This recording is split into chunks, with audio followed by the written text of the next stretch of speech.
Israel returned bodies to Gaza amid torture allegations. UN condemns US strikes on suspected drug boats as unacceptable. Prince Andrew stripped of title and royal lodge amid Epstein fallout. Military deployed as Tanzania election protests enter third day. Good afternoon. Welcome to The World in 30 Minutes on Politics and Business Television. I'm Fatima Abubakar Oyibo. Many thanks for joining us. Details of this news, stories and more content to come after the short break. Stay with us.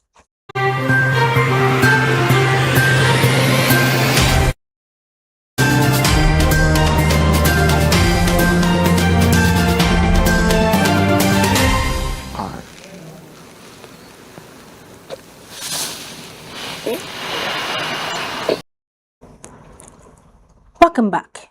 Israel has returned the bodies of over 130 Palestinian detainees to Gaza under the terms of a ceasefire agreement, with many showing signs of torture and abuse.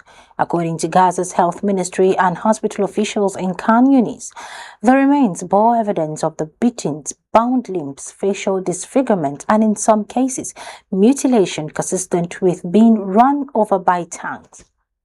The bodies were handed over through the International Committee of the Red Cross, raising serious concerns among human rights groups. The handover follows the return of two deceased Israeli captives by Hamas as part of a broader prisoner exchange deal. Rights organizations have condemned the treatment of Palestinian detainees, citing previous reports of abuse at detention sites like Taiman in the Negev desert. As calls for accountability grow, the United Nations and humanitarian agencies are urging independent investigations into the alleged violations of international law. The lingering trauma of war continues to haunt Gaza's youngest survivors as children across the enclave grapple with the emotional and physical wounds inflicted during more than 2 years of relentless conflict. According to UNICEF and mental health experts, over 1 million children have endured daily horrors, including displacement, loss of family members, and exposure to extreme violence. 15-year-old Abdulaziz Abu Hawish Al recounted being dragged near a tank and witnessing scenes of massacre that left him with chronic health issues and severe psychological distress. Despite a fragile ceasefire brokered by the United States, the echoes of war remain ever present, with loud booms and memories of destruction continuing to trigger fear and anxiety. Mental health services in Gaza, once able to meet 80% of local needs, now cover barely 20%, leaving thousands of traumatized children without adequate support. Aid organizations and right groups are calling for urgent international intervention to address the mental health crisis and rebuild the shattered lives of Gaza's youths. Meanwhile, as the New York City mayoral race intensifies, new data visualizations offer a clearer picture of voter sentiment, campaign momentum, and demographic shifts across the 5 boroughs. A series of 5 maps and charts released by election analysts highlights key battleground neighborhoods, fundraising disparities, and turnout trends that could shape the outcome. Brooklyn and Queens show strong support for progressive candidates, while Staten Island leans more conservative, underscoring the city's political diversity. The charts also reveal a generational divide, with younger voters favoring reformist platforms and older demographics leaning towards establishment figures. Campaign spending maps show significant investment in digital outreach and ground operations, particularly in swing districts.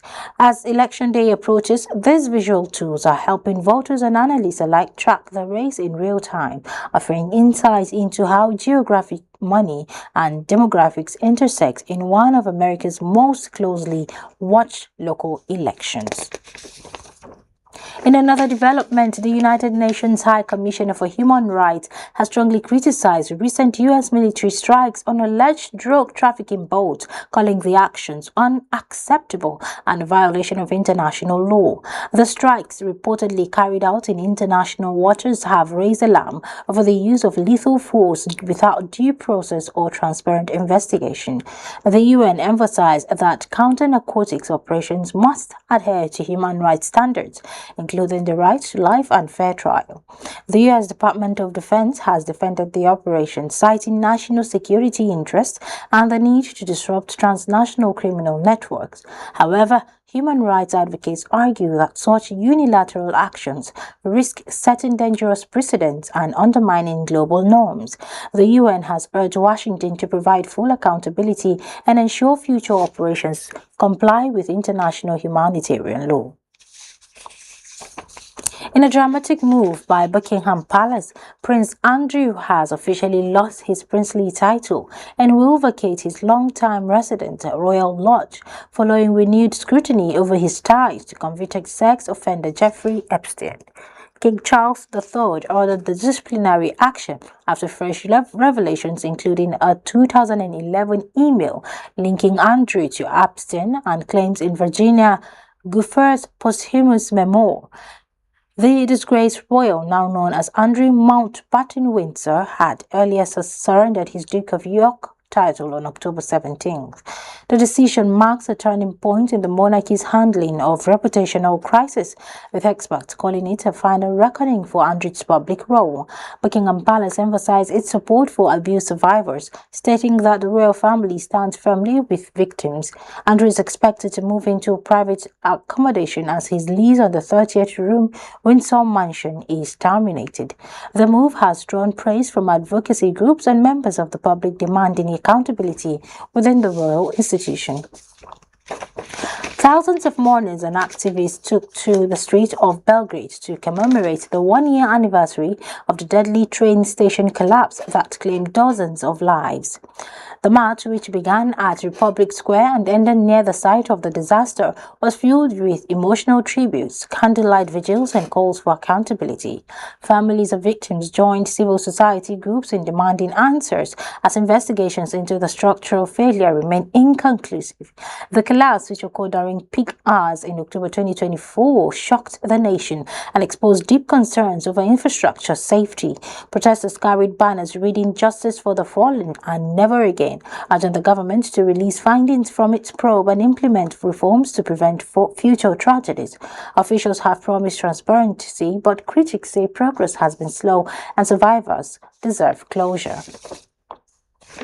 In the meantime, the death toll from Hurricane Melissa has risen to 49, with dozens still missing as rescue teams continue combing through devastated communities.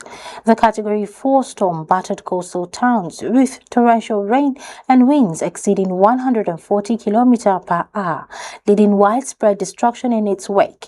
Emergency officials say entire neighborhoods remain submerged, complicating its search and recovery efforts. Shelters are overwhelmed and thousands have been displaced, prompting urgent calls for humanitarian aid. Authorities warn that the number of casualties may climb as floodwaters recede and more areas become accessible. Power outages and damaged infrastructures have slowed relief operations, while families anxiously await news of missing loved ones. The government has declared a state of emergency in the hardest-hit regions and deployed additional personnel to assist with evacuations and medical support. International aid agencies have begun mobilizing resources as the full scale of the disaster unfolds. You're still watching The World in 30 Minutes live on Politics and Business Television. Still to come, Iran condemns Trump's nuclear testing directive, warns of global fallout. Stay with us.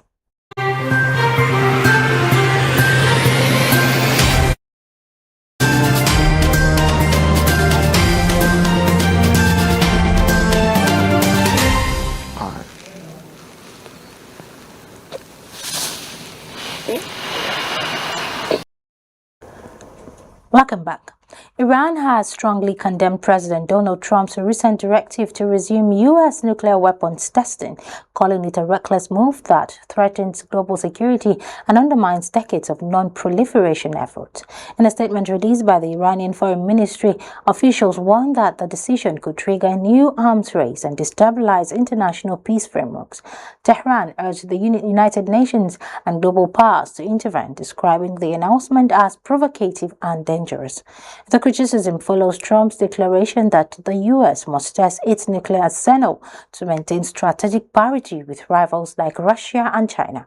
Iran a signatory to the Nuclear Non-Proliferation Treaty, emphasized that such actions violate the spirit of international agreement and could embolden other nations to abandon restraint. As tensions rise, diplomatic observers fear the move may further isolate Washington and complicate efforts to revive stalled nuclear talks with Tehran. Meanwhile, Chinese President Xi Jinping took center stage at the Asia-Pacific Economic Cooperation APEC Summit, holding bilateral meetings with key regional leaders and delivering a keynote address focused on trade, cooperation, and climate action.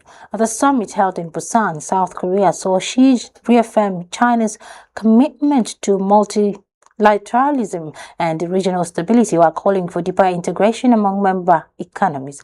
His presence underscored Beijing's growing influence in the Asia-Pacific, especially as tensions with the U.S. remain high.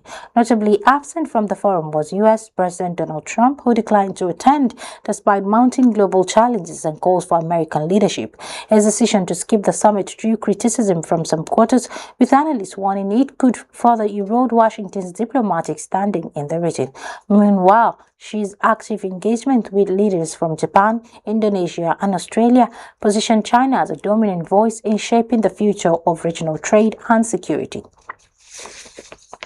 In Africa, a Sudanese soldier has shared a chilling account of survival after escaping a brutal massacre carried out by the Rapid Support Forces (RSF) in the city of Al Fasher, North Darfur. Abubakar Ahmed, a member of the popular resistance group that fought alongside the Sudanese armed forces, revealed he spent 550 days defending the city before it fell to RSF fighters on October 26th. He described the slaughter as indiscriminate and merciless, with civilians and soldiers alike targeted in what survivors are calling a genocidal rampage. The fall of Al Fasher marked the collapse of the army's last stronghold in Darfur, leaving over 250,000 civilians trapped and vulnerable. Eyewitnesses and video evidence point to mass execution and widespread atrocities, prompting international outrage and calls for urgent humanitarian intervention. As communication networks remain down, displaced residents continue to flee to nearby towns like Tawila, facing dire shortages of food, water, and shelter. The United Nations and Global Rights Group have condemned the violence, warning of escalating ethnic tensions and a deepening humanitarian crisis. Tensions continue to escalate in Tanzania as protests over the disputed October 29 presidential election entered their third consecutive day. Hundreds of demonstrators have taken to the streets of Dar es Salaam and Arusha, demanding the Electoral Commission halt the announcement of results they claim are manipulated. The ruling Chama cha Mapinduzi party, in power since independence, has been accused of barring key opposition candidates and suppressing dissent. In response to the unrest, the government has deployed military forces, enforced curfews in major neighborhoods, and shut down internet access nationwide. Eyewitnesses report clashes between protesters and security forces, with tear gas and gunfire heard in areas like Mbagala and Gongola Mboto. Amnesty International has confirmed casualties, while ferry services in Zanzibar remain suspended and heavy military presence. Despite the crackdown, demonstrators continue to defy curfews, calling for electoral transparency and political reform. The international community is closely monitoring the situation, with growing concern over human rights violations and the potential for further escalation. And that wraps up the program. But before we go, the headlines again. Israel returns bodies to Gaza amid torture allegations. UN condemns US strikes on suspected drug boats as unacceptable. Prince Andrew stripped of title and royal lodge amid Epstein fallout. A military deployed as Tanzania election protests enter third day. For more updates and in-depth analysis, follow Politics and BusinessTV.English on YouTube and Facebook. Connect with us on Instagram at PMBTV_English and TikTok at PMBTV_ENG. Remember to subscribe and stay informed. From me, Fatima Abubakar Oyibo, do have a lovely day. Bye for now.